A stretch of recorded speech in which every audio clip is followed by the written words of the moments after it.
episode of our Raw Reaction series, a show in which we react to the latest Arsenal news, matches, scorelines, transfer news, everything. And of course, I should start this off with an apology because I've not been here over the weekend. As some of you have been looking on the Twitter account, I've not been here because I've been away at a festival, which I enjoyed very, very much. But it meant that obviously during the live match, I was not there for it. And so I've had to catch up, watch the game in full, look at highlights, everything. But I'm in depth and now in the know about everything and able, more like, to react to what has been a frustrating weekend in some senses, but certainly a weekend where we can take some positives from in other areas, thanks to other teams, most definitely.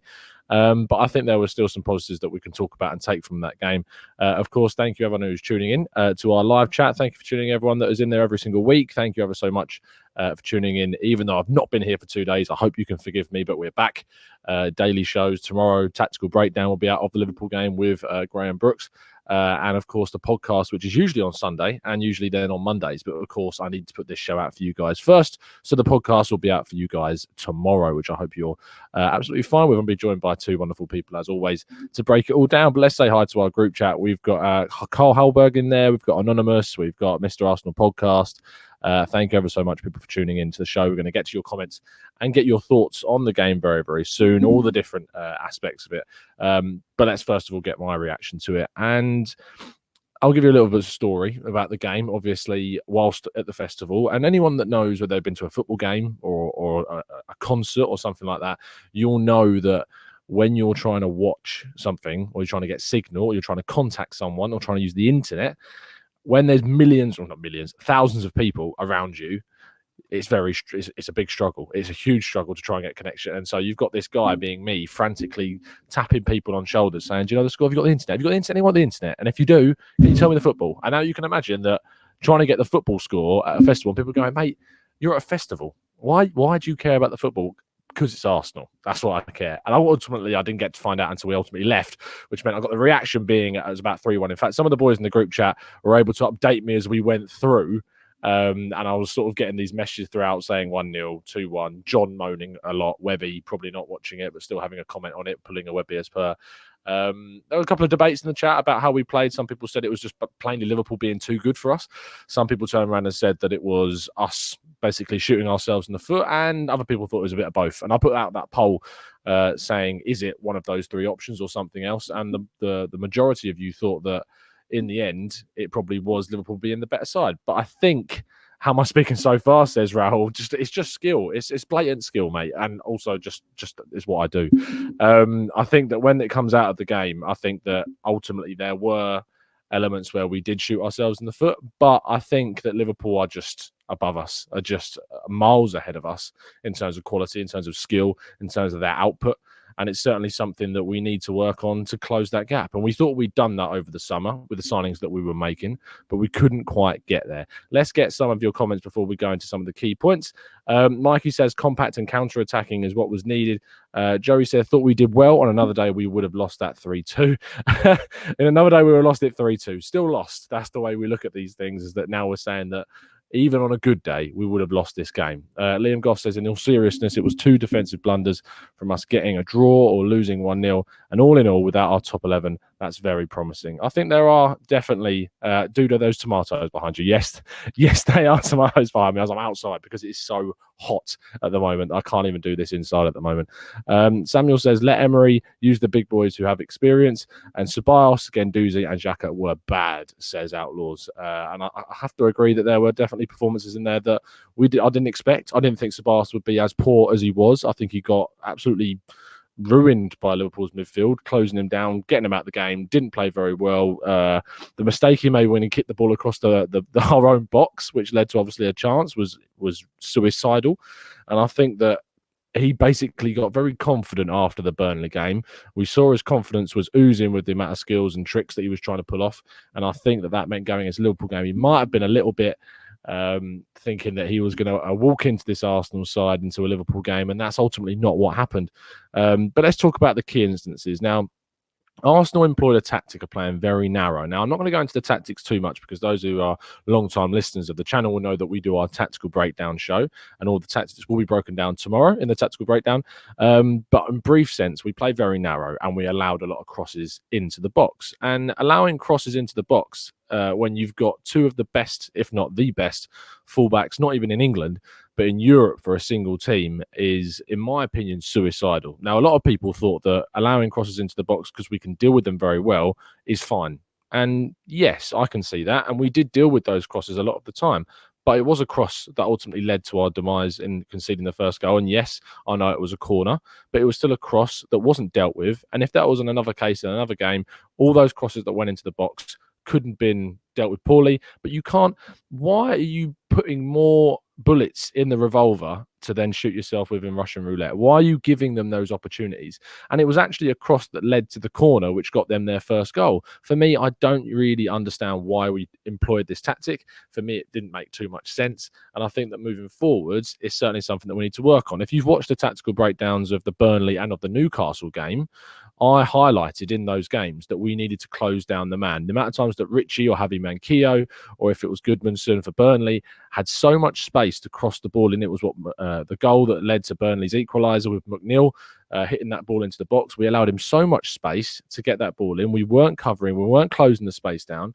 And that's ultimately what led to that goal. And it was in that Liverpool game where we allowed so many crosses into the box that led to that first corner that meant we went 1-0 down right before half time.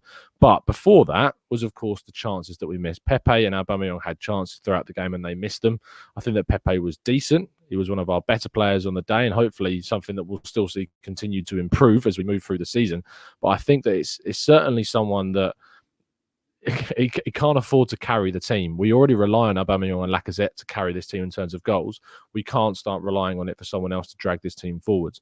I think that a lot of people were really, really annoyed by the fact that we didn't start the front three, or we didn't start with Aubameyang, Laka, and Pepe, and we still haven't started from the beginning this season. And yes, they've played some minutes now, but it's just not effective enough. For me, we need to be playing against someone like that. If you're going to play in a system where you're going to allow them to come onto you, and then you're going to counter them as best you can, you want to play with your wide players. You want to play with a central striker that can run in behind and get played through by those wingers. We know that Pepe is excellent at cutting inside and finding those incisive balls. We saw it against Burnley when he played that ball to Aubameyang and the shot was saved by Pope in that situation. But I think that we need to play with that more often. We need to see those three linking up together, playing more together. And the more that they do play together, it means they're going to be more dangerous together. And that's what Arsenal need moving forwards, is that we need to get minutes on the pitch of our first 11. Yes, I know we can't do that for certain positions like right and left back with Bellerin and Tierney out. But I just think that if we're talking about trying to gel this team together and make it completely fluid and it flows very, very easily,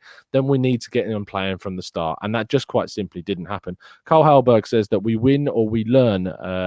We win or we learn. The reverse fixture will be interesting where when we are stronger. Liam Goss says that Louise was never the answer. Neither is Monreal and Ainsley Maitland-Niles. Boys, when all those places are fixed, will we be firing? Two of those spots, I feel, but they're injured. Cheer up. I think that people are annoyed because we've seen so often Arsenal put in these performances against big teams where it looks promising and then we blow it and we shoot ourselves in the foot in a lot of scenarios. I think people are getting very, very frustrated with that, and I can understand why. But it's a process. If we're going to look at trying to beat one of the top six sides away from home, taking a 3-1 loss against Liverpool for me is a learning curve. It's not something that you need to get upset about. It's not something to get annoyed about. It's something that you learn with. It's the games against Tottenham. It's the games against Chelsea that are a weakened side this year. It's the games against Manchester United that are definitely vulnerable. And we saw that in the Crystal Palace game.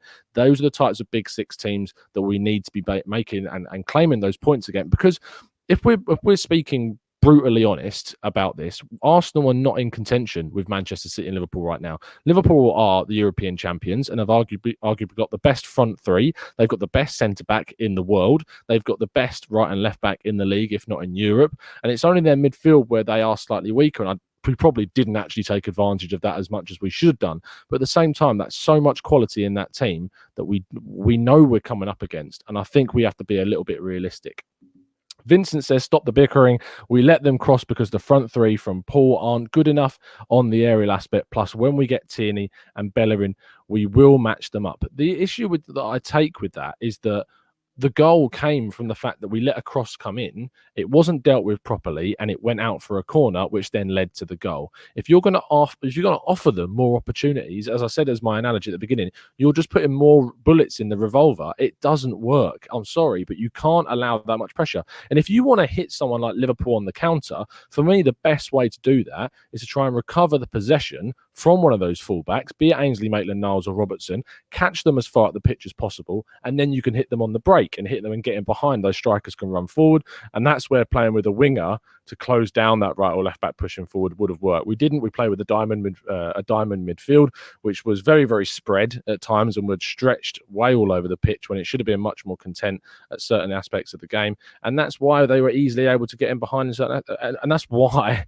we saw Mohamed Salah running away freely in that opposition for that last goal. It's because the midfield were completely obliterated and taken out of the game at times because we didn't have the support in the width that we needed to support them. And that meant the midfield were crowded at times and then stretched. And this constant stretch and compression of the midfield didn't help our cause whatsoever. Liam Goff talking about totally agreeing with Mikey. It's allowing us to find our own ways, what he said. We need a Kante or a bully in the midfield.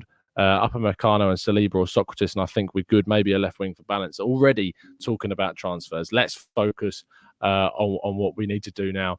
Get Out Stan Cronke says, I did mention earlier in your podcast that it was vital for all three of Tierney, Holding and Bellerin to be 100% fit in order to finish within the top four. David Luiz is good in a 3 centre-back position, but not with 2 centre-backs. I think that when we play with David Luiz, there are certain aspects of his game that we can really utilise. I think that in terms of talking about how David Luiz is best, we know his ball in behind is very good, the way he gets the ball and plays it in behind for Aubameyang. But in terms of the it's not even out of character, the very characteristic mistakes that David Luiz makes, like the penalty. So let's discuss the penalty, because a lot of people are saying that if you're going to give that penalty against David Luiz, then you're going to give that one against Virgil van Dijk on Pepe. For me, the David Luiz one is blatant. He's clearly pulling it away. Yes, I couldn't really believe his post-match interview and how he was talking about it. How you can turn around and suddenly say that you're not fouling someone when you've got his shirt. He's admitting to taking his shirt, but not with power, and so therefore it's not a foul. But at the same time, Virgil van Dijk grabs Pepe's shirt, but it's in a different scenario. It looks as if he's tugging it, and for me, it's actually the movement of Pepe moving away from him that makes it look like he's tugging. For me, it's not enough of a visceral or a vicious sort of attempt to tug him away from the ball. It's one of those where you're holding on to the player, but I think I can see a lot of sympathy for those people that definitely believe it should have been a penalty when we look at the Pepe thing, because the rules aren't clear enough for people. It's like the handball rule. We took that one from the Man City game where Jesus' goal was ruled out because it was handball. It touched his hand and then it led to a goal, and that means it has to be ruled out. If it's a penalty, if you're going to go for penalties and shirt pulling, it needs to be a no tolerance. You need to turn around and say that if you pull someone's shirt in the box when they're on the ball, it's a penalty. Until that's cleared up, we're going to be in this situation where we can't really say what is and what isn't a penalty. Glenn Cook says, do you think we will line up with a 3 after Bellerin and Tierney return with a front 3 of Laka, Albert and Pepe? Now, this is interesting because, of course, what we're going to see is Monreal is looking to leave Arsenal to go to Real Sociedad. That's what it seemingly is going to happen. And that sort of limits our ability, in a way, to play a back 3. Now, he is obviously the best player to play in that back 3 position on that left-hand side because he's left-footed. And we know that. But the issue with him playing on that left-hand side and him now leaving is that we're going to see a case where someone's going to come in and not have a left foot. And if we don't have someone with a left foot, it puts us at a slight disadvantage, and we know that. So moving forwards, I think that we need to play with Callum Chambers. I think we need someone who's definitely going to be a lot more disciplined in that situation. We know the performance that he put in against Newcastle, and the performance that he put in against Newcastle was very good. And that then led us moving forward to play against Burnley. He decided to swap him out, which I thought was a bit odd. Why would you then swap out someone who had a really, really good performance just to play someone who's more experienced? And I thought, whilst David Luiz had a decent game against Burnley, it completely cut Callum Chambers. It completely cut his attitude and his morale. And it's when you had a really, really good game, you want to play the next one. And he would have done his best to try and get into that team for the next week. And so by doing that, he's then been taken out. And that is going to affect him. So for me, if you're going to play in a back three, it has to be Chambers, Socrates, and David Luiz. But moving forwards, if David Luiz is going to continue to make those mistakes, Chambers has to come in for me. And I think he didn't deserve to get pulled out of the team when he did. The two defenders, I thought he was better against Newcastle than Socrates. And you could have argued that maybe Socrates could have been pulled out for David Luiz. But I wouldn't have done that because I like him a lot. I'm just putting a hypothetical scenario in. I just think that in terms of Callum Chambers, it was a shame that he got pulled.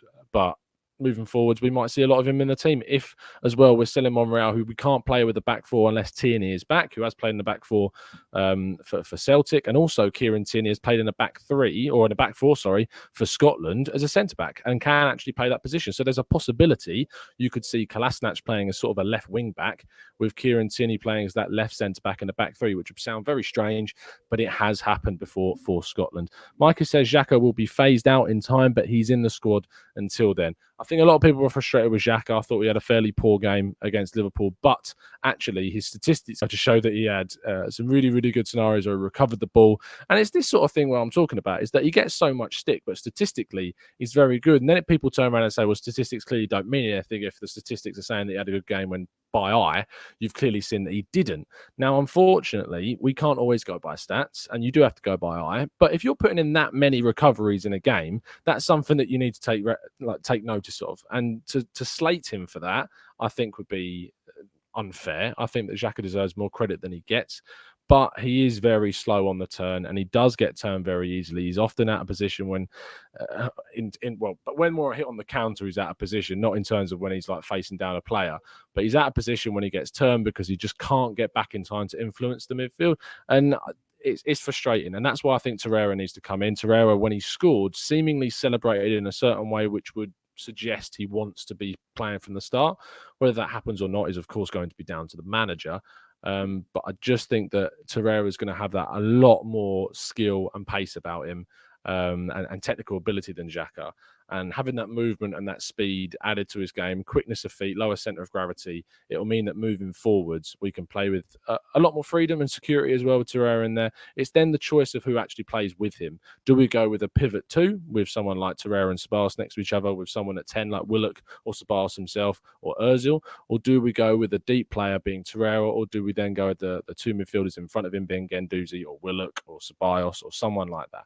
It's a big choice that we need to make. But ultimately, when it comes down to formation, I think that we all need to be agreed on the fact that in the next game against Tottenham Hotspur, it needs to be the first match of this whole season at home where Pepe, Lacazette, and Aubameyang play together. It has to happen. We have to play with our full strength team, full firepower, and blow them out the water. It's as simple as that for me. They must play. And if we're going to win that game, we need all of our guns pointed at that cockerel on the top of that basketball. We perfectly need that to happen. And whether it will or not, I don't know. I thought that we would have seen all 3 start against Liverpool. I thought we might have even seen all 3 start against Burnley. It didn't happen. But for me, for now, it has to happen.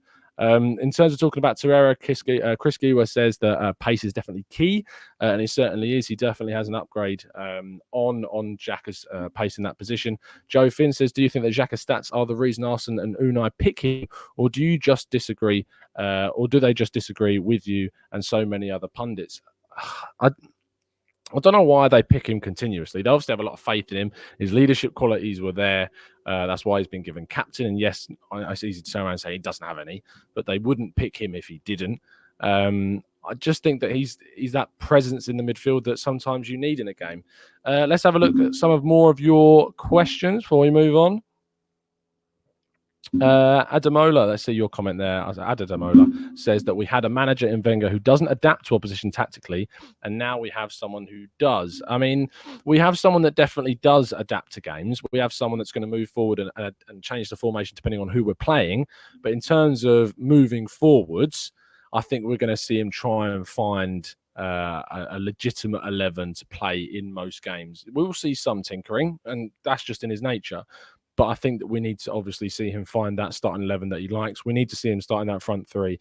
You don't see Jurgen Klopp changing too much about that front line. You just don't. You don't see him changing Firmino and Salah and Mane unless he really, really has to. And that's because they are brilliant and they win you games. And it's the best possible way to get them to gel is to give them the amount of minutes that they need and able to do that. That's what Unai Emery needs to do with Pepe, Laka, and Alba, he needs to play them. And the only way that we're going to see them gel and improve is if they're playing together. And I think I've echoed something that I've said already, but it's very, very obvious that's what we need.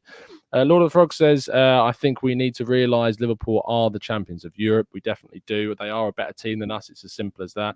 Ade says that in Wenger, we have a manager who doesn't adapt to opposition strength tactically. In Emery, we have a manager who overthinks the tactics. Interesting that you think we overthink them. Maybe he does in certain areas and maybe doesn't in some.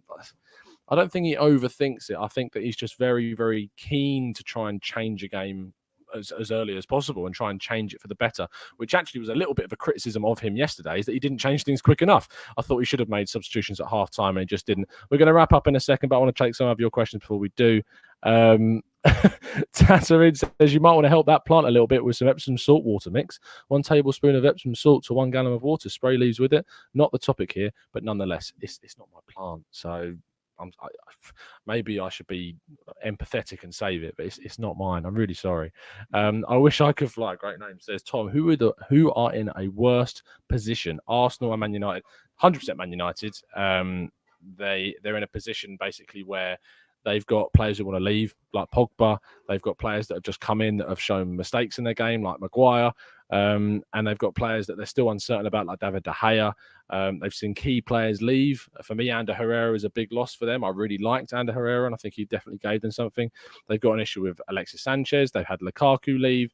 Daniel James has come in and been quite good, and I quite like him, but he's not the player to take them to the next level. Rashford's got this mentality issue, the penalty problem. I think that they've got a lot going on that we've got issues. And actually, them and Chelsea, it's very tough to choose between them. I probably lean slightly more towards Chelsea as the one that I would pick as the most likely for us to win those key 3 points in a league fixture against one of the top 6. Man United, for me, are in a worse position. I think we've got a lot of potential that we've still not unlocked. I don't think you've seen the best from Arsenal this season. I think that moving forwards, we've got a lot to be excited about, whereas Man United have got more things to be worried about than they do excited about. I'm going to end things there, people. I hope you've really enjoyed the show. If you have, please give it a like. Please subscribe. If you're new around here with those notifications turned on, as I said, tomorrow we'll be back with the Tactical Breakdown show and the podcast as well. So please do tune in for that. Apologies for the inactivity again over the weekend. As you can see, a couple of people have actually commented on the tan. I didn't realize I even tanned that much. I didn't think I did. Maybe it's just the lighting. But thank you ever so much for tuning in, people. I'll see you again very, very soon tomorrow. Like, subscribe, turn those notifications on. If you want to be in these live chats and you're watching on playback, if you click that little bell notification, you'll be able to join into these chats because it will tell you exactly when we go live. I'll see you again very, very soon. And as always, up the Arsenal.